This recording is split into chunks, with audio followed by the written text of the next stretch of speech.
This video is entitled Tourist Traps and Motorcycling. We are in Bryce Canyon in Zion National Monument. We've gone through the checkpoint already, and the checkpoint was supposed to charge us $30 a piece, so $60 per motorcycle. We're really just taking this route because we're trying to get over into Colorado, and because of where we stayed, it's the most direct route. But as luck had it, the nice young lady at the toll window waved us through. Just waved us right on through. So we get into the park for nothing. I don't know if it was because we were on nice new KTM motorcycles, or just because she could tell we were devastatingly handsome underneath our helmets. I'm guessing she just wanted the line to move along, and so she let us through. But I was grateful that she did. So the problem with beautiful places like this is that they have become such massive tourist traps. 20 years ago, you would have ridden into this park and maybe paid a modest fee, maybe $1, maybe $2, and been able to access the park that way. And now just, $30 per motorcycle. That's one person on each motorcycle, whereas the cars in front of us might have 5 or 10 people in the cars. So they're just strictly charging by the vehicle with no regard for how many people are in the vehicle. So as far as they're concerned, well, it's another vehicle taking up space, so we're going to charge money for it. Now, when we entered this park, it was probably 85, 90 degrees, and it was relatively early in the day. I think it was maybe around 10 o'clock in the morning when we entered the park. We did not want to sit in traffic for a long, long time, and this was a weekday. This was not a weekend or anything else like that, or a holiday weekend or anything. It was just a regular weekday. And we still ended up sitting in a lot of lines. People really frown on motorcycles when they split lanes, especially, on the entrances to parks and things like this. So we just chilled out and we sat in line, basically baking our asses off until we could, get through the checkpoints. Now, in my mind, I should be able to ride this whole park in about 15 minutes. It's not very long. And it should really only take about 15 minutes to get through this whole park. But because of all the traffic, because it is a tourist trap, the traffic just crawls through it. Now, we're in one of the tunnels, and I have to give them credit. Building these tunnels was not an easy task. I think these tunnels are 60 years old, maybe 70 or 80 years old. They're old, so these tunnels were made with sweat and bones. They were not easy to produce. And so that part of it I get. But that was 60, 70, 80 years ago. The tunnels have more than paid for themselves over and over and over again. So right now you're just paying for the employees and the maintenance and the upkeep of the park to keep common citizens from basically destroying it. Because if you give people free rein, they pretty much just wreck the shit out of everything. So I understand. a lot of the costs of this are overhead of the personnel that run the park. Now, I would like to point out, as we go through these tunnel sections, look at the headlight on that KTM 390 Adventure. Now, my younger brother is on a 2022 KTM 500 that has an incandescent headlight, or excuse me, actually it's a halogen headlight. But look at how crappy it is. Every now and then you can see it, and it looks like a candle on the wall.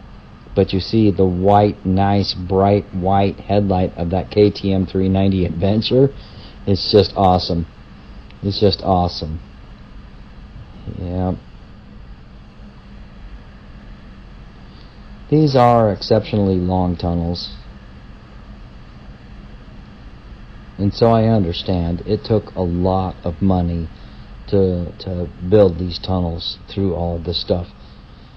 Unfortunately, because you are in these tunnels, if you watch as I ride by the little cutouts, you can see the canyon that we're riding in. When I try to pan the camera around to the cutouts, unfortunately, you can't see the beautiful canyon outside because we're stuck in these tunnels. It's kind of a double-edged sword, you know. You needed a tunnel to get through, but because you ran a tunnel through it, you can't see the beauty of everything outside. And that's kind of a drag. Now, you get a lot of people through these parks, and remember, this is a weekday in the off-season. This is not the peak season or on the weekends. This is a weekday in the off-season, and you can see how filled up the park is. To be honest with you, it's just a colossal pain in the ass. Frequently on my motorcycle trips, I will bypass anything that I think is a tourist trap, which is what this is. It's a tourist trap. You see this moron in front of us? He's in a frickin', Prius, and this guy apparently thinks he's going to stop at every single stop. And as we're just trying to motor on through, remember, my brother and I, we're kind of on a timeline. We're not crunched for time, but we do have to make it to Delta, Colorado this night.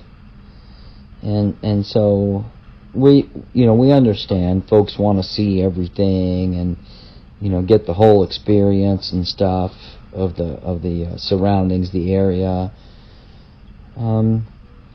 But it gets a little bothersome after some point. This yo-yo has actually tried to turn off at about 2 or 3 places before, and he slows way down, slows all the traffic down. What you don't see in the video that I edited out were all the traffic jams that we were in before we finally get to some open space where people can actually start moving. Well, the reason you're in all those traffic jams is because some ding-dong like this is sitting out in front and anchoring the brakes every time they think they want to pull off, but they don't. So they create that wave effect that just slows traffic down all the way back. And if you notice, it's a double yellow. So there's no passing in these zones. There's none of that. Now, yeah, we could pass this guy. No problem.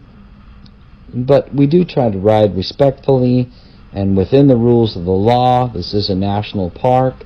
We're trying to respect the park. We're trying to respect the other folks that are out there enjoying it. And I get it too. This guy in the Prius is trying to enjoy it as well.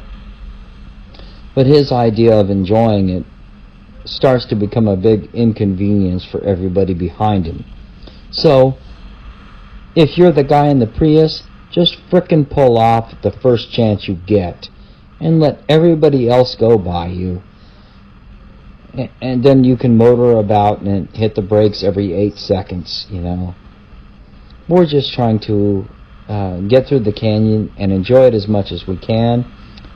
If you paid attention, the scenery is absolutely beautiful in this canyon. I did take this from my GoPro mounted on my helmet. I typically use a GoPro on my helmet or on my chest. I also have a GoPro mount on the front of the KTM 390. If you look down right now at my windshield, you can see the GoPro mount right there in front of the bike.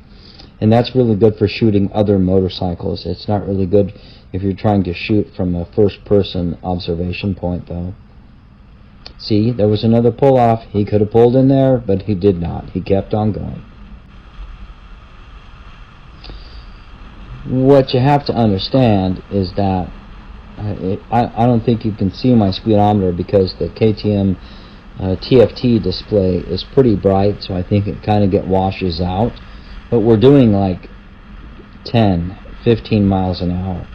It's a 35 mile an hour road, you know, and we're doing 10 to 15 miles per hour. And it's all because this individual just can't make up his mind if he wants to pull off or not. But in spite of that Yahoo, look at that scenery. Just look at the landscape there.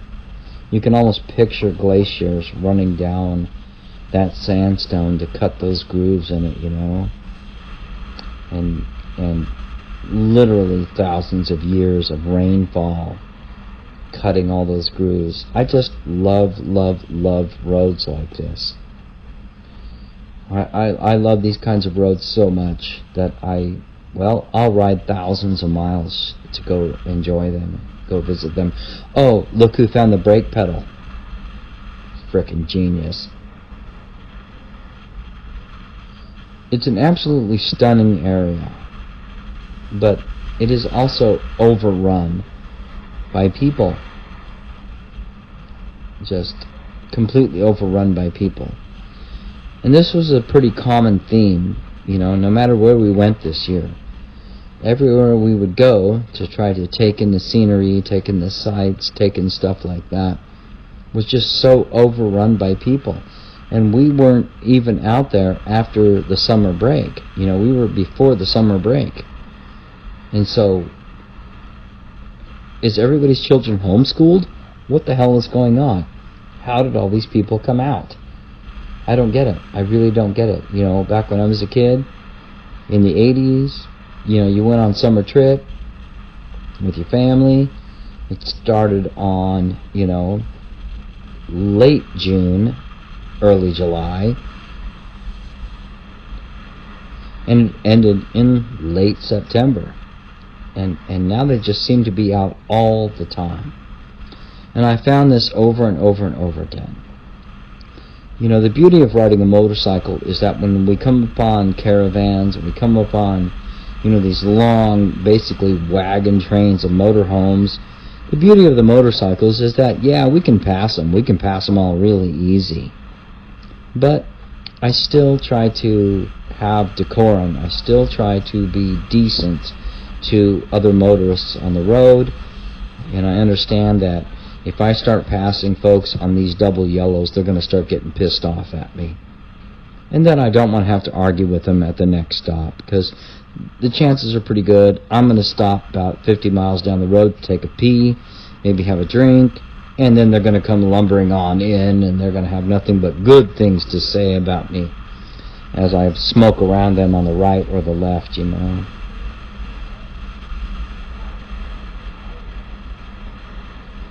Look at this canyon. This canyon is just gorgeous. Just gorgeous.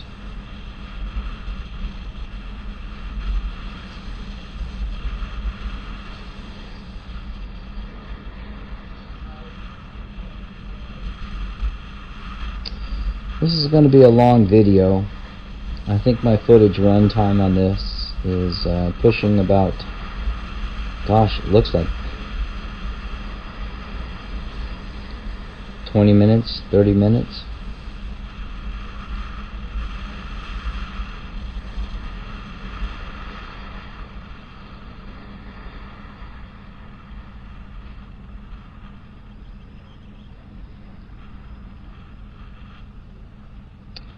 Maybe less if I do my editing right.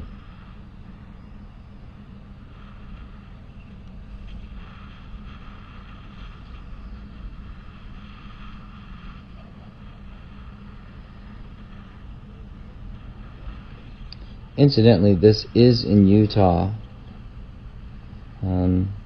At this point, we haven't made it to Moab yet. We spent this entire day running canyons that look just like this through Moab, or through Utah. Utah, the state of Utah, just has some absolutely stunning scenery. If you ever get a chance to ride, and this is kind of southern Utah, southern to central Utah. Pretty much central to North Utah is almost all Salt Lake stuff, but in the southern portion, it is just absolutely breathtaking. And I'm not trying to sound negative or derogatory to all the tourists. I understand why people would want to come see these areas. I guess I just get frustrated because I get tired of hassling with constant traffic jams. I live in a big city. When I leave the big city, I just don't want to deal with traffic jams and a bunch of people, slowing down, screwing off, looking around, spanking their wieners, whatever. I just want to enjoy my ride. And I'm not riding fast. I'm cruising along 25, 35 miles an hour. I should at least be able to do that.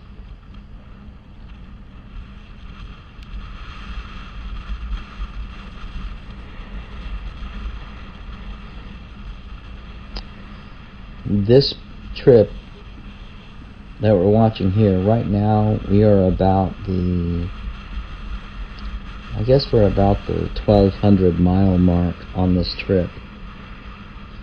We're maybe somewhere halfway through it.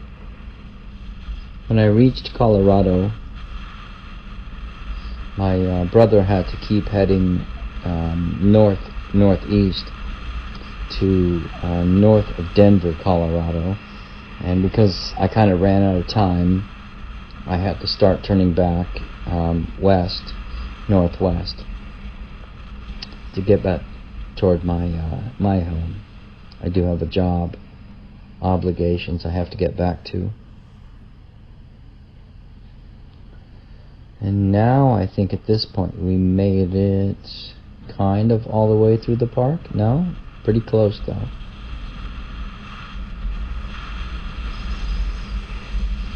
So after we stopped in Colorado, in western Colorado, oh look, now the speeds pick up.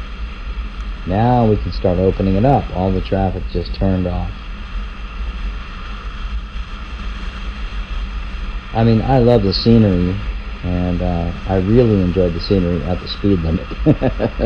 Especially when I got a time schedule to keep. Later on this day, we stopped and at this one rest area, which was a memorial to Butch Cassidy's childhood home. In fact, I put a video up of it, and it's the video where my younger brother is trying to get on his motorcycle after 3 or 4 days of getting on and off that motorcycle. He was getting pretty sore. He's not used to riding motorcycles. So there was a lot of crying and whining. But it was worth every minute of it. And I told him I was just there to document it in footage.